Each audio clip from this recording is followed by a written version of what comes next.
The story begins with a single act of defiance. On his very first day at a new school, a young man named Genji Takiya walks up to a wall that bears the name of the school's top boss, and he crosses it out. He replaces it with his own name. No speech, no declaration, just a mark on a wall that says everything. I'm coming for the top. Genji doesn't enroll in this school because he wants an education. He has one goal and one goal only, to prove to his father that he is not the failure his father believes himself to be. His father got mixed up with the wrong crowd, lost everything, and has lived with that shame ever since. Genji refuses to inherit that legacy. He's going to conquer this school or die trying. The moment he steps through those doors, he forms a crew. He names it GPS. And just like that, a challenge is issued. Not whispered, not implied, out loud, to the entire school. The current boss now has a target on his back, and the battle for his supremacy is officially on. But before we get to the clash, let's go back to where it all started. The school is called Suzuran High School, and it holds a notorious title, the most violent school in all of Japan. Today is the first day of the new school year, a formal welcoming ceremony for incoming students. On paper, it's supposed to be a dignified event. In reality, it lasts about 30 seconds before chaos erupts. A new student steps to the mic on stage. He barely gets a sentence out before a bald, stone-faced student walks up and buries a bat into him. The auditorium explodes. Students throw themselves at each other like they've been waiting their whole lives for this moment. Fists, feet, screaming, pure animal chaos. A teacher steps to the mic and with a straight face praises the incoming class for being very talented. Then he turns and sprints out of the room before he becomes part of the talent show himself. And right in the middle of all of this, a real gang walks through the front gates. The word spreads through the school like electricity. The big dogs are here. The student body stops fighting each other and lines up along the sides, watching in reverence. These are the ones they look up to. This is what power looks like. That's when Genji walks in, hands in his pockets, casual, unhurried. One of the gang members mistakes him for someone he's been looking for and steps into his path. 1 second later, that man is on the ground. Another one takes a single hit and takes a flight of 10 meters with it. And then Tamao Serizawa shows up. This is the king of Suzuran, the man whose name was on that wall. He'd borrowed, more accurately, stolen, a friend's motorcycle to attend the ceremony, but ran his mouth at a police officer on the way and ended up in a pursuit through an open market. The chase culminates with Serizawa on a motorcycle, the officer in a police car, and both of them barreling straight toward each other. The motorcycle hits the car. The car flips. That's not a stunt. That's just Serizawa being Serizawa. He arrives at school already irritated, already soaking in bad energy. And the first thing he sees is this new kid brawling with his own men. The two lock eyes. The air between them goes electric. These are the two most dangerous people in Suzuran, and they are inches from tearing each other apart. Then the police sirens hit. The moment passes. The fight that was supposed to determine everything is left unfinished. That night, Genji sits across from his father and tells him, "I'm going to become the boss of that school. I'm going to do what you never could." His father stares at him, terrified, proud, and heartbroken all at once.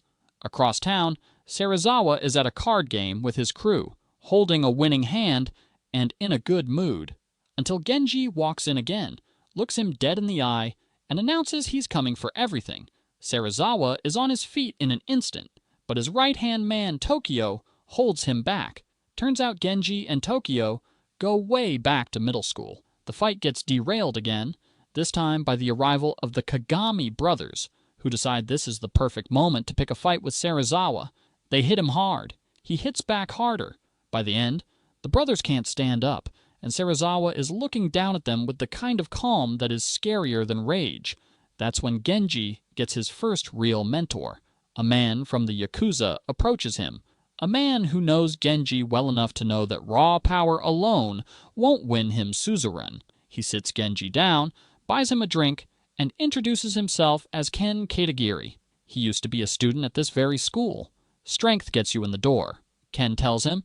But to run this school, you need to understand how people think. You need to win gangs, not just fights. Genji absorbs every word. This isn't just a brawl anymore. It's a war of minds. And from that point on, Ken becomes his secret weapon. Genji's first move is textbook dominance. He walks into a classroom, asks out loud who the strongest guy in the room is, and when that person stands up, Genji puts him on the floor in under a minute. The message lands instantly. This classroom now belongs to Genji. The formerly strongest guy in the class, Makoto Sugihara, joins Genji's team, and then Makoto does something invaluable. He breaks down the entire school's power structure. First, there's the Iron Armor Gang, a motorcycle crew that competes constantly and has never been beaten. Then, there are 3 new transfer students, dangerous, unpredictable, and unknown. And at the very top sits Serizawa, who has absorbed every gang in the school beneath him, with Tokaji, his cold, calculating strategist, running operations behind the scenes. The twin brothers round out the inner circle. The math is brutal. Serizawa's gang is enormous, untouchable. Unless Genji can pull the remaining independent factions to his side, there are 2 key targets. First, Makise, a veteran fighter who has gone head-to-head with Serizawa multiple times and never won, yet has also never bent the knee. Second, Rindaman, an absolute force of nature who everyone in the school is afraid to even approach. Genji starts with Makise, and his approach is creative. Intel reveals that Makish is desperate for a girlfriend. Genji sends him an anonymous letter suggesting a girl has feelings for him.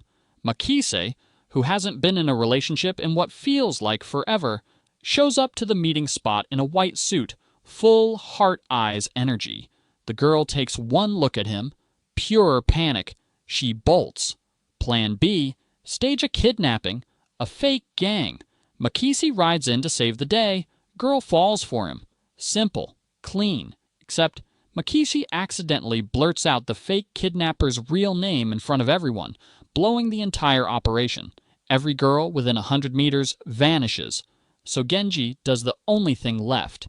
He drops to his knees in front of Makise and acts like he's completely devastated that he couldn't deliver. Makise, genuinely touched, genuinely believing someone cares this much about his love life, agrees to join. Emotional manipulation. Effective 100% of the time. The same playbook works across the school. Genji's crew grows. His reputation climbs. And Serizawa, watching all of this from across the battlefield, starts to feel something unfamiliar. Pressure. Meanwhile, Serizawa isn't passive. He's running his own recruitment program, stuffing students into cardboard boxes and launching bowling balls at them. Join the crew or get bowled over. Literally. Then comes Rindaman. Genji goes to him directly. Rindaman's response is characteristically brutal. Defeat all 230 of my men. Then we'll talk. Genji doesn't hesitate. What follows is one of the most insane sequences in the film. One man, 230 opponents. Genji tears through them for what feels like an eternity, absorbing punishment, shaking it off, standing up every single time he gets put down. He looks like a man who has forgotten how to stay down. He looks terrifying. Rindaman watches every second of it. And what he sees isn't just toughness. He sees something that can't be taught. When it's finally over and Genji is barely standing, Rindaman calls him to his territory. And there, over cigarettes and silence, the deal is made. The bond between them feels less like an alliance and more like brotherhood. Genji's crew rebrands GP Perfect. The name sounds like a statement, but the numbers still don't favor him against Serizawa. Not yet. That changes when Tokaji makes his move. Without warning, without permission, Serizawa's strategist attacks Rindaman's territory. When Genji arrives, what he sees stops him cold. Rindaman, the most feared person in Suzuran, is hanging upside down by his ankle, beaten beyond recognition. Genji wants blood. His crew physically holds him back. Not now, they tell him. Serizawa is still stronger. Genji knows they're right, but every bone in his body is screaming otherwise. He meets Serizawa at a bar, looks him dead in the eye. Serizawa denies any involvement. Then, before either of them can escalate, Tokyo collapses. Heart attack, right there. The ambulance gets him to the hospital in time to save his life, but he doesn't wake up. Not yet. Not for a long time. The situation shifts. Genji still wants revenge. But Tokyo, who is both Genji's old friend and Serizawa's closest companion, is lying between life and death in a hospital bed. There are lines, even here. Then Takagi goes completely rogue. Behind Serizawa's back, he meets with the Iron Armor gang and arranges for Yuka, Genji's girlfriend, to be kidnapped. The plan is surgical. Frame Iron Armor, use the chaos to elevate Bando within the crew, and destabilize Genji from the inside. Yuka is taken to an isolated location. Genji's phone rings. He is moving before the call ends. He walks into what he thinks is a rescue and realizes, mid-fight, that he's been set up. The people he's fighting aren't the real Iron Armor. The real gang is behind him. He's alone, inside their compound, surrounded. He's violated their territory just by stepping inside. There's only one way someone in Genji's position walks out of a situation like this, with the kind of nerve that makes even enemies respect you. Genji pulls out a knife, and with a calmness that borders on insane, he prepares to cut off his own ear as a message. The Iron Armor boss stops him, not out of fear, out of shock, out of something that looks a lot like admiration. He tells Genji where Yuka is.